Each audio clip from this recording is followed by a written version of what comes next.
Russia Ukraine যুদ্ধ বন্ধের পরিকল্পনা করছেন ট্রাম্প।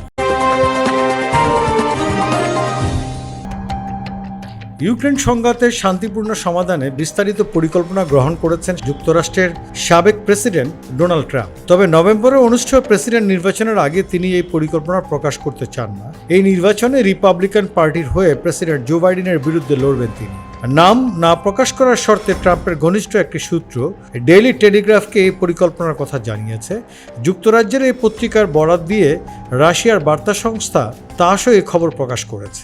ইউক্রেন যুদ্ধের বিষয়ে সূত্রটি বলেছে এই নিয়ে পরিকল্পনা আছে, তবে এই নিয়ে ট্রাম্প টেলিভিশন বিতর্কে অংশ নিতে যাচ্ছেন না, কারণ তখন এর উপর আপনি সব ধরনের প্রভাব হারাবেন। সূত্রটির মতে মার্কিন ভোটারদের মন জয়ে এর চেয়ে বরং ট্রাম্প একটি সাধারণ বার্তা দিতে চান, আর সেটা হলো তিনি এই যুদ্ধের ইতি টানবেন। এর আগে এপ্রিলের শেষ দিকে টাইমকে দেওয়া এক সাক্ষাৎকারে ট্রাম্প বলেছিলেন ইউরোপ যদি ব্যয় আরও না বাড়ায় তাহলে তিনি ইউক্রেনকে আর কোনো সহায়তা দেবেন না। এদিকে রয়টার্সের এক প্রতিবেদনে বলা হয়েছে এপ্রিল মাসে $7.60 কোটি বেশি তহবিল সংগ্রহ করেছে ট্রাম্পের নির্বাচনী প্রচার দল এবং রিপাবলিকান ন্যাশনাল কমিটি। গতকাল শনিবার তারা এই কথা জানিয়েছে।